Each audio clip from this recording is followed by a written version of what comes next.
নির্বাচনকালীন তত্ত্বাবধায়ক সরকার ব্যবস্থা ফেরাতে করা রিভিউ আবেদনের উপর রায় ঘোষণা হবে সকালে। প্রধান বিচারপতি ডক্টর সৈয়দ রেফাত আহমেদের নেতৃত্বাধীন 7 বিচারপতির পূর্ণাঙ্গ বেঞ্চ এই রায় ঘোষণা করবেন। মামলাটি আপিল বিভাগের কার্যতালিকার 1 নম্বরে রয়েছে। এর আগে মামলার সব পক্ষের আবেদনের উপর 10 দিনের শুনানি শেষে এই তারিখ নির্ধারণ করে আদালত। শুনানিতে বিএনপি, জামায়াত সহ 5টি পক্ষের আইনজীবী অংশ নেন। আর রাষ্ট্রপক্ষে শুনানি করেন অ্যাটর্নি জেনারেল। সব পক্ষই আপিল বিভাগের পূর্বের রায় বাতিল করে সংবিধানের 13শ সংশোধনের বৈধতা চান। সেক্ষেত্রে সংবিধানে আবারও যুক্ত হবে নির্বাচনকালীন তত্ত্বাবধায়ক সরকার ব্যবস্থা। তবে শুনানিতে সবাই মত দেন রায়ের মাধ্যমে তত্ত্বাবধায়ক ব্যবস্থা ফিরলেও তা কার্যকর হবে আগামী নির্বাচনের পরের নির্বাচন থেকে। 13শ সংসদ নির্বাচন বর্তমান সরকারই পরিচালনা করবে বলে মত সবার। চীনে মেট্রো রেল নির্মাণ, পরিচালনা এবং রক্ষণাবেক্ষণে ব্যবহার করা হয় রোবোটিক ও ড্রোন প্রযুক্তি। দেশটির বিশেষজ্ঞরা বলছেন, শুধু জনবল দিয়ে মেট্রো রেলের সুরক্ষা দেওয়া সম্ভব নয়, প্রয়োজন উন্নত প্রযুক্তি। বাংলাদেশ তাদের অভিজ্ঞতা কাজে লাগাতে পারে বলে জানান চীনা প্রকৌশলীরা। অক্টোবরে ঢাকার ফার্মগেটের মেট্রো রেলের বিয়ারিং প্যাড খসে পড়ে নিহত হন এক পথযাত্রী। এর পরপরই জনপ্রিয় এই গণপরিবহনের রক্ষণাবেক্ষণ নিয়ে প্রশ্ন ওঠে। অথচ মেট্রো রেলের ঠাসা চীনে দুর্ঘটনা প্রায় শূন্যের কোটায়। দেশটির গুয়াংডং প্রদেশের রাজধানী গুয়াংজু বিশ্বের অন্যতম ব্যস্ততম মেট্রো শহর। এখানে প্রতিদিন মিলিয়ন যাত্রী চলাচল করে।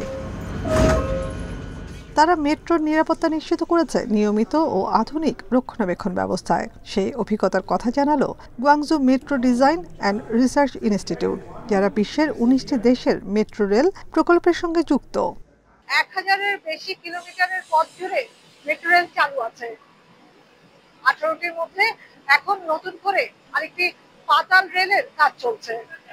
এই নির্মাণ কাজ এবং রক্ষণাবেক্ষণে চীন তথ্য প্রযুক্তির পাশাপাশি এআই ইন্টেলিজেন্সকেও ব্যবহার করছে, যার ফলে যান্ত্রিক কোনো ত্রুটি হলে তার তাৎক্ষণিক কন্ট্রোল রুমে যিনি বসে আছেন তিনি টের পেয়ে যাবেন। প্রতিষ্ঠানটির প্রকৌশলীরা জানান, নতুন যে মেট্রো লাইন নির্মাণ হচ্ছে সেখানে ঘন্টায় 160 কিলোমিটার বেগে ছুটবে ট্রেন। 13.5 মিটার ব্যাসের টানেল বোরিং মেশিন দিয়ে আমরা আন্ডারগ্রাউন্ড লাইনের কাজ করছি। এই লাইনের কাজ শেষ করতে আমাদের সর্বোচ্চ 2 বছর লাগবে। 2028 সালের মধ্যে যাত্রী চলাচল করতে পারবে। আমরা সর্বাধুনিক প্রযুক্তি ব্যবহার করছি। নিরাপদ মেট্রো চলাচল নিশ্চিত করাই আমাদের লক্ষ্য। তিনি আরও জানান, মেট্রো রেলের রক্ষণাবেক্ষণের জন্য প্রয়োজন প্রযুক্তি নির্ভর মনিটরিং সিস্টেম। এখানে ব্যবহার করা হচ্ছে অটোমেশন, রোবোটিক প্রযুক্তি এবং এআই পরিচালিত মনিটরিং ব্যবস্থা। নিরাপত্তা নিশ্চিত করতে প্রতিটি যন্ত্রাংশ সেন্সরের মাধ্যমে পর্যবেক্ষণ করা হয়। ড্রোনের মাধ্যমে তদারকি করায় টানেলের কঠিন জায়গাতেও পৌঁছানো সম্ভব। নিয়মিত অডিট ও যন্ত্রপাতির পরীক্ষার উপর আমরা সর্বোচ্চ গুরুত্ব দেই।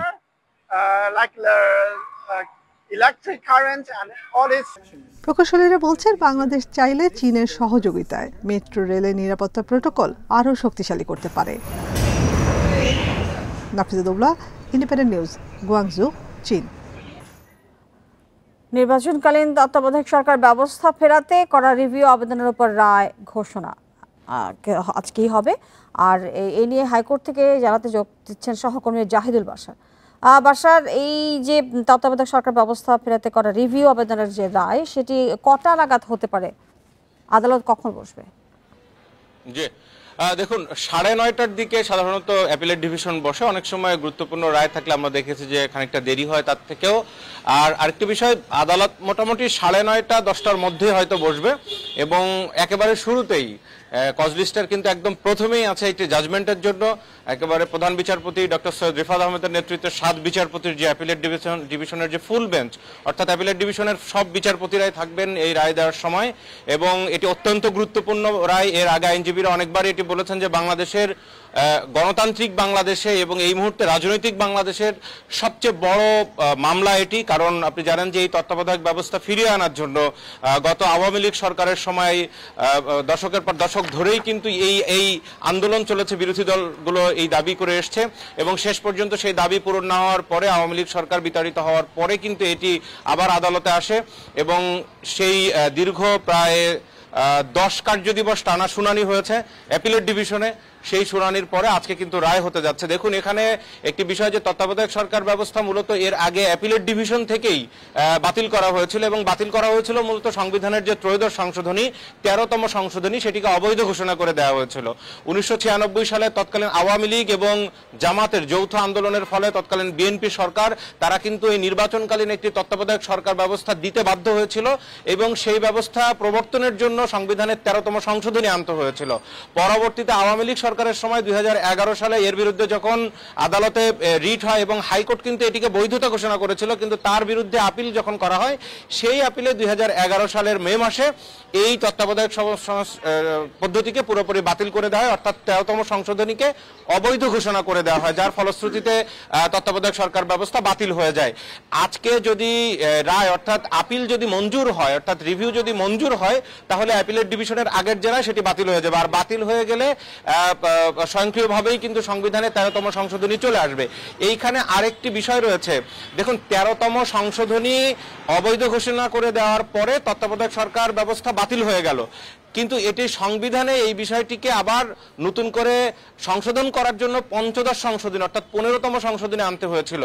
কিছুদিন এখান থেকে গত প্রায় বছরখানিক আগে অর্থাৎ গত ডিসেম্বরের দিকে এই হাইকোর্টের একটি ডিভিশন কিন্তু পঞ্চদশ সংশোধনী 15তম সংশোধনীর এই তত্ত্বাবধায়ক ইস্যুটাকে সেটি অবৈধ ঘোষণা করে দেয়। সুতরাং এখন আর মাঝখানে কোনো ধরনের আইনি বাধা নিষেধ নেই। যদি আজকে অ্যাপিলেট ডিভিশন এই রায় অর্থাৎ রিভিউকারীদের পক্ষে দেন, এইখানে একটি বিষয়, যদি এখন তত্ত্বাবধায়ক সরকার ব্যবস্থা আজকে রায়ের মাধ্যমে ফিরে আসে, তাহলে আগামী যে নির্বাচন 26-এর যে নির্বাচন, সেই নির্বাচন তাহলে কি তত্ত্বাবধায়ক সরকারের ভিতর ব্যবস্থাপনায় হবে? দেখুন এটি নিয়ে আদালত জানতে চেয়েছিলেন এবং সেইখানে এই যে 5টি পক্ষ রিভিউয়ের, সেখানে কারা রয়েছেন, সুজন সম্পাদক বদিউল আলম মজুমদার সহ 5 বিশিষ্ট নাগরিক এই রিভিউ আবেদন করেছেন। বিএনপি মহাসচিব মির্জা ফখরুল ইসলাম আলমগীর তিনি রিভিউ আবেদন করেছেন। জামাত নেতা গোলাম পরোয়ার তিনি এই রিভিউ আবেদন করেছেন। এরকম মোট 5 পক্ষের 9 জন আবেদন করেছিলেন। তারা তাদের প্রত্যেক আইনজীবী আদালতে বলেছেন যে এইবারের নির্বাচন নয়, পরবর্তী নির্বাচন থেকে তত্ত্বাবধায়ক সরকার ব্যবস্থা হতে পারে। আদালত যেন সেরকম একটা গাইডলাইন আদালত এই রায়ের সাথে দিয়ে দেন। এমনকি রাষ্ট্রপক্ষও তাই বলেছে যে এবার নয়, পরবর্তী থেকে এটি কার্যকর হবে। এখন দেখার বিষয়, আর হয়তো ঘণ্টাখানেকের মধ্যে এই রায় নিশ্চয়ই কি হতে যাচ্ছে সেটা আসলে স্পষ্ট হবে রায়ের মাধ্যমে। জাহিদুল বাশার, আপনাকে ধন্যবাদ। নিশ্চয়ই পরবর্তীতে আপনার কাছ থেকে আমরা আপডেট জানবো। রূপপুর পারমাণবিক বিদ্যুৎ কেন্দ্র নির্মাণ প্রকল্পে আজ থেকে শুরু হতে যাচ্ছে বাষ্প নির্গমন পরীক্ষা। এই সময় উচ্চচাপের বাষ্প বের হওয়ার কারণে জেট ইঞ্জিনের মতো বড় ধরনের দ্রুত শব্দ হতে পারে বলে জানিয়েছে প্রকল্প কর্তৃপক্ষ। এ নিয়ে স্থানীয়দের আতঙ্কিত না হওয়ার আহ্বান তাদের। পরীক্ষা বিষয়ক জনসচেতনতামূলক বিজ্ঞপ্তিতে পারমাণবিক বিদ্যুৎ কেন্দ্র কর্তৃপক্ষ জানিয়েছে আজ থেকে শুরু হয়ে এই পরীক্ষা 4 থেকে 5 দিন চলবে। পরীক্ষার সময় শব্দ এবং বাষ্প নির্গমন সম্পূর্ণ স্বাভাবিক, পূর্ব নির্ধারিত এবং নিরাপদ। জনসাধারণের জন্য এতে কোনো ঝুঁকি বা বিপদের শঙ্কা নেই। রাশিয়ার আর্থিক এবং কারিগরি সহায়তায় পাবনার রূপপুরে নির্মিত হচ্ছে দেশের প্রথম পারমাণবিক বিদ্যুৎ কেন্দ্র। প্রকল্প বাস্তবায়ন করছে বিজ্ঞান ও প্রযুক্তি মন্ত্রণালয়ের আওতাধীন পরমাণু শক্তি কমিশন। আরও জানাতে পাবনা থেকে যুক্ত হচ্ছেন সহকর্মী খায়রুল ইসলাম। যে আতঙ্কিত না হবার জন্য বলা হচ্ছে, সেটির বিষয়ে কি এলাকায় কোনো ধরনের সচেতনতামূলক কর্মসূচি হয়েছে কিনা, অর্থাৎ কোনো মাইকিং বা কিভাবে জানানো হয়েছে আসলে আতঙ্কিত না হওয়ার জন্য? আসলে আপনি জানেন যে আমি এই মুহূর্তে অবস্থান করছি পাবনার রূপপুর পারমাণবিক বিদ্যুৎ কেন্দ্র এলাকায়। এখানে আমি কিন্তু সকালে এসেই কিন্তু আমরা বিভিন্ন মানুষের সঙ্গে কথা বলছি। তারা বলছেন যে এর আগেও কিন্তু এই বাষ্প নির্গমন পরীক্ষা কিছু সময়ের জন্য হলেও চালু করা হয়েছিল এবং তখনও কিন্তু মানুষের মধ্যে জনসচেতনমূলক কিন্তু প্রচারণা চালানো হয়েছে। এবং গতকালকে যখন এক বিজ্ঞপ্তি জারি করে রূপপুর পারমাণবিক বিদ্যুৎ প্রকল্পের কর্মকর্তারা, এই বিষয়টি কিন্তু জনসাধারণের মধ্যে প্রচারণা চালানো হয়েছে এবং তারা আগে থেকেই অবগত রয়েছেন যে আসলে এই বাষ্প নির্গমনের ফলে কিন্তু বিকট শব্দ হয় এবং এই শব্দে তারা পূর্ব থেকেই আসলে সচেতন রয়েছেন এবং রূপপুর পারমাণবিক বিদ্যুৎ প্রকল্পের কর্মকর্তারা এই বিষয়টা কিন্তু এলাকায় ব্যাপকভাবে প্রচারণা চালিয়েছেন। এবং আপনি জানেন যে গণমাধ্যমেও কিন্তু এই বিষয়কে বিজ্ঞপ্তি কিন্তু জারি করেছেন, যার ফলে মানুষের মধ্যে কিন্তু আসলে আতঙ্কিত না হওয়ার কিন্তু কথা বলছেন রূপপুর পারমাণবিক বিদ্যুৎ প্রকল্পের কর্মকর্তারা। পাশাপাশি এখানকার মানুষ যেহেতু এর আগেও কিন্তু অল্প সময়ের জন্য হলেও এই বাষ্প নির্গমনের ফলে যে বিকট শব্দ হয় এবং এই শব্দে যারা হয়তো নতুন কেউ আসলে এখানে যদি এসে পড়ে তাদের মধ্যে হয়তো কিছুটা হলে সমস্যা হলে পরবর্তীতে কিন্তু এখানে যারা বাস করেন এবং এই রূপপুর পারমাণবিক বিদ্যুৎ প্রকল্পের যে আশপাশ এলাকায় এটা কিন্তু পুরোপুরি সচেতনতা করা হয়েছে জনগণের মধ্যে এবং এই বিষয়টি নিয়ে কিন্তু আসলে কোনো রকম আতঙ্কিত হওয়ার কোনো কারণ নেই বলে রূপপুর পারমাণবিক বিদ্যুৎ প্রকল্পের কর্মকর্তারা আসলে বলছেন। এই ছিল আসলে আমার কাছে পাবনার রূপপুর থেকে সর্বশেষ। খায়রুল ইসলাম, আপনাকে অনেক ধন্যবাদ আমাদের সাথে যুক্ত হয়ে এই বিষয়ে তথ্য দেওয়ার জন্য। দিল্লিতে ভারতের জাতীয় নিরাপত্তা উপদেষ্টা অজিত দোভালের সাথে বৈঠক করেছেন জাতীয় নিরাপত্তা উপদেষ্টা খলিলুর রহমান। তাদের মধ্যে বাংলাদেশ ও ভারতের দ্বিপক্ষীয় বিভিন্ন বিষয়ে আলোচনা হয়েছে বলে জানা গেছে। তবে ঠিক কোন কোন বিষয়ে আলোচনা হয়েছে তা স্পষ্ট করে জানায়নি বাংলাদেশ হাইকমিশন। একই সাথে সুবিধাজনক সময়ে অজিত দোভালকে বাংলাদেশ সফরের জন্য আমন্ত্রণ জানিয়েছেন খলিলুর রহমান। কলম্বো সিকিউরিটি কনক্লেভ সিএসসির ৭ম জাতীয় নিরাপত্তা উপদেষ্টা পর্যায়ের বৈঠকে অংশ নিতে ভারতের রাজধানী নয়াদিল্লি সফরে গেছেন বাংলাদেশের জাতীয় নিরাপত্তা উপদেষ্টা। শেখ হাসিনার ফাঁসির রায়কে ভিন্ন খাতে ঠেলে দেওয়ার চেষ্টা করছে একটি মহল, এমন মন্তব্য করেছেন বিএনপি মহাসচিব মির্জা ফখরুল ইসলাম আলমগীর। আর সেলিমা রহমান বলেন, দেশ ট্রানজিশন পিরিয়ডের মধ্য দিয়ে যাচ্ছে, এই সময়ে নির্বাচনের স্বার্থে সবাইকে ঐক্যবদ্ধ থাকতে হবে। বুধবার দুপুরে রাজধানীতে এক অনুষ্ঠানে এমন মন্তব্য করেন নেতারা। ২৪-এর গণঅভ্যুত্থানে বিএনপি বইটির মোড়ক উন্মোচন করা হয়েছে। অনুষ্ঠানে অংশ নেন বিএনপি নেতাকর্মীরা। বইটিতে আরও তুলে ধরা হয়েছে শেখ হাসিনার ১৭ বছরের দুঃশাসন ও জুলাই গণঅভ্যুত্থানে হত্যাযজ্ঞের কথা। অনুষ্ঠানে শহীদউদ্দিন চৌধুরী আনি বলেন, জুলাই অভ্যুত্থানের মাস্টারমাইন্ড হলো দেশের জনগণ। এই আন্দোলন সংগ্রামের মাস্টারমাইন্ড দেশের জনগণ, যেটা আমরা নির্দ্বিধায় রাজপথে থেকে আজকে এই বাস্তবতার সঙ্গে খুব বেশি উপলব্ধি করছি। এ সময় ফ্যাসিবাদী সব শক্তিকে রুখে দিতে নেতাকর্মীদের প্রতি আহ্বান জানান বিএনপির স্থায়ী কমিটির সদস্য সেলিমা রহমান। আমরা জানি সবাই এই সংস্কারের মধ্য দিয়ে আগামী দিনে আমরা ঐক্যবদ্ধ থেকে দেশকে নির্বাচনের যে চ্যালেঞ্জটা আমাদের সামনে এসেছে সেই চ্যালেঞ্জ আমরা উত্তরণ ঘটাবো। আর বিএনপি মহাসচিব বলেন, শেখ হাসিনার ফাঁসির রায় নিয়েও ষড়যন্ত্র করছে একটি মহল। রায় দেওয়া হচ্ছে কোর্টে, অন্যদিকে দেখি মব ভায়োলেন্স চলছে। এটা কিসের আলামত আমি জানি না। আমি তো মনে করি যে ওই রায়ের যে গুরুত্ব সেটাকে কমিয়ে দেওয়ার জন্য একটা বিশেষ মহল ভিন্ন খাতে বিশ্ব দৃষ্টিকে নেওয়ার জন্য এই কাজগুলো করা হতে পারে। আগামী নির্বাচনে জয় পেতে সবাইকে ঐক্যবদ্ধ থাকার আহ্বান জানায় বিএনপি নেতারা। Sajjad Hossain, independent news, Dhaka. গণভোট নিয়ে কোনো নির্দেশনামূলক আইন তৈরি না হয় দায়বদ্ধ নয় কমিশন, এমন মন্তব্য করছেন সিএসি এএম নাসির উদ্দিন। বুধবার নির্বাচন ভবনে রাজনৈতিক সংলাপে কথা বলেন তিনি। এ সময় রাজনীতিবিদরা অভিযোগ করেন, প্রশাসনে এবং সরকারের দলকানা লোক রয়েছে, রক্ষক যেন ভক্ষক না হয় সেটি নজরে রাখতে হবে ইসিকে। ধারাবাহিক সংলাপে আমন্ত্রণ জানানো হয় বিএনপি, জামায়াত, এনসিপি সহ ১৩টি রাজনৈতিক দলকে। বুধবার সংলাপ হয়েছে ২ পর্বে। এ সময় নেতারা মন্তব্য করেন, জোট করলেও নিজ প্রতীকে ভোট করতে হবে এমন বাধা রাখা উচিত নয়। পোস্টারে প্লাস্টিক ব্যবহার না করার বিধানেও আপত্তি তোলেন অনেকে। এছাড়া এনসিপিকে শাপলাকলি প্রতীক দেওয়ার সমালোচনাও হয়। ডিসি ও এসপিদের শতভাগ লটারির মাধ্যমে নিয়োগ করার দাবি জানান কেউ কেউ। জামায়াত নেতা বলেন, সরিষার মধ্যে ভূত আছে কিনা খতিয়ে দেখতে হবে ইসিকে। সরিষার মধ্যে ভূত আছে কিনা খতিয়ে দেখা উচিত। সে কারণে আমি বলতে চাই, রক্ষক যেন ভক্ষক না হয়। তরুণ প্রজন্ম যে ইলেকশন প্রসেস, গণতান্ত্রিক প্রক্রিয়ার মধ্যে দিয়ে একটা সম্মানবোধ আসছে, এটা যাতে নষ্ট না হয়ে। একটা ফেস্টুন লাগানো হবে, কিন্তু যাদের শক্তি সামর্থ্য বেশি তারা সংখ্যার পর সংখ্যা লাগিয়ে যাচ্ছে। এ সময় নির্বাচন কমিশনের নিজস্ব কর্মকর্তাকে রিটার্নিং কর্মকর্তা করার দাবি জানায় বিএনপি। এই নির্বাচনে আপনারা এই সিদ্ধান্তটা নেন যে কোনো রিটার্নিং অফিসার, কোনো অ্যাসিস্ট্যান্ট রিটার্নিং অফিসার আপনাদের নির্বাচন কমিশনের বাইরে হবে না। ২৪-এর ডামি ইলেকশন করার জন্য নিবন্ধন যাদেরকে দেওয়া হয়েছে, সেই দলগুলোর সাথে কোনোভাবে নির্বাচন কমিশন সংলাপে বসতে পারে না। নেতারা বলেন, গণভোট নিয়ে ইসির পরিকল্পনা জানা যাচ্ছে না। প্রবাসীরা কিভাবে গণভোট দেবেন সেটিও অস্পষ্ট। এর জবাবে সিইসি জানান, গণভোট নিয়ে নির্দেশনা পায়নি কমিশন। একটা আইন হবে রেফারেন্ডাম, যেটা ইলেকশন কমিশনকে অথরাইজ করবে, প্রেসক্রাইব করে দিবে যে কি বিষয়ে গণভোট হবে, কিভাবে হবে, ইত্যাদি ইত্যাদি। জাস্টিস শাহাবুদ্দিন আহমদ একটা আইন করেছিলেন, ওই আইনটা তো হইতে হবে। আইনটা হলে তখন আমার একটা দায়বদ্ধতা আসবে এই ব্যাপারে বক্তব্য দেওয়ার। তিনি আরও জানান, সিসি ক্যামেরা কিনে টাকা নষ্ট করতে চায় না ইসি। গণমাধ্যম ও পর্যবেক্ষকদের মাধ্যমে দেখবে কমিশন। সুলতানা জাহান মিতু, ইন্ডিপেন্ডেন্ট নিউজ, ঢাকা। হওয়ার পর সেটা পল্লী বিদ্যুৎ তার যে 1 বছরের যে ডিমান্ড সেগুলো পর্যালোচনা করে তারপর তার একটা সংশোধনী বিল করেছে। কিন্তু এই সংশোধনী বিলটা আমরা দেখেছি যে তার বিগত মাসে যে 900 টাকা আসতো সেটা এবার এসেছে 3000 টাকা, অর্থাৎ 3 গুণ বেশি, অর্থাৎ সংশোধনের পরও 3 গুণ বেশি।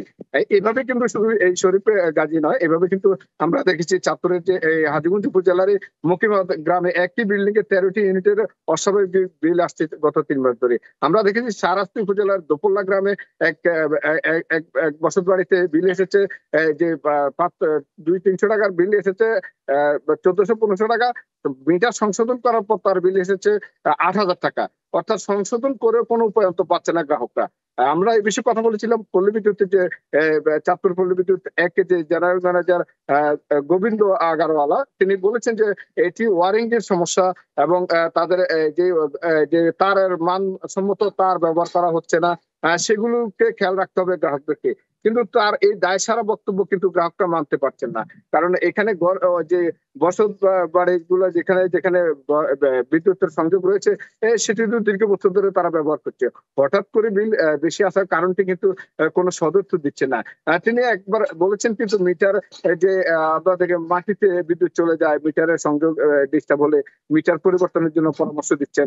গত এই 3 মাসে কিন্তু প্রায় 350 মিটারের আবেদন করেছে, অর্থাৎ যারা সচেতন তারা আবেদন করছে। কিন্তু অনেক অসহায় পরিবার আছে, তারা কিন্তু 400-500 টাকার বিল 1500-2000 টাকা এভাবে কিন্তু গুনতে হচ্ছে। তারা কিন্তু সেখানে ভোগান্তি হচ্ছে, তারা কিন্তু আর অভিযোগ দিতে আসেন না। এইভাবে কিন্তু গত কয়েক মাস ধরে কিন্তু এই চাঁদপুর পল্লী বিদ্যুৎ 1 যে হাজীগঞ্জ, কচুয়া, শাহরাস্তি এই 3টি উপজেলাতে প্রায় 3.5 লাখ যে গ্রাহক রয়েছে তাদের একটা চরম ভোগান্তির মধ্যে তারা দিন পার করছেন।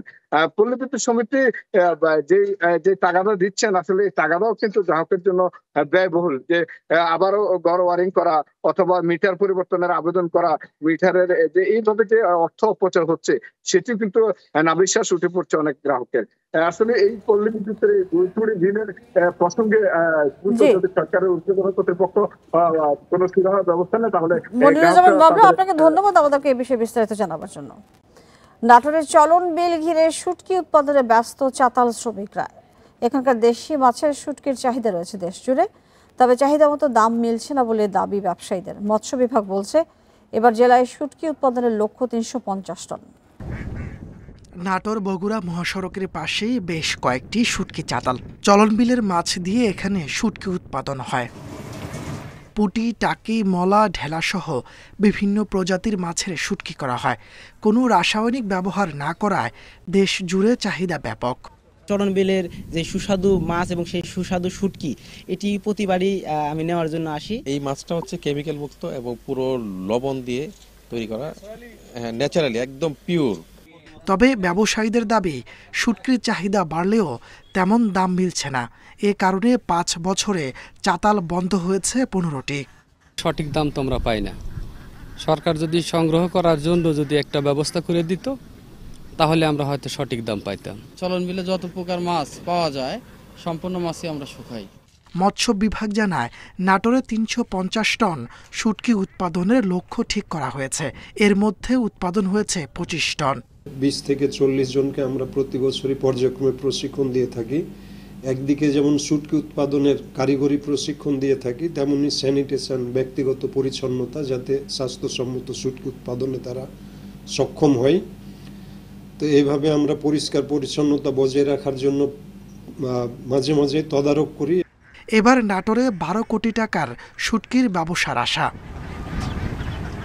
Independent news. 25 বছর পর বাংলাদেশের আবহাওয়া আরও চরম হয়ে উঠবে। অসহনীয় তাপমাত্রা, অনিয়মিত বৃষ্টি, তীব্র বন্যা এবং খরায় বাড়বে কৃষি ও স্বাস্থ্য ঝুঁকি। গ্রিনহাউস গ্যাস নিয়ন্ত্রণ এবং জীবাশ্ম জ্বালানির ব্যবহার না কমালে 2050 সালের মধ্যে দেখা দেবে বিপর্যয়। বুধবার আবহাওয়া অধিদপ্তর এবং নরওয়ের আবহাওয়া ইনস্টিটিউটের এক যৌথ গবেষণা প্রতিবেদনে এসব আশঙ্কার কথা বলা হয়েছে। গ্রিনহাউস গ্যাস নিয়ন্ত্রণ না হলে চরম হয়ে উঠবে দেশের আবহাওয়া।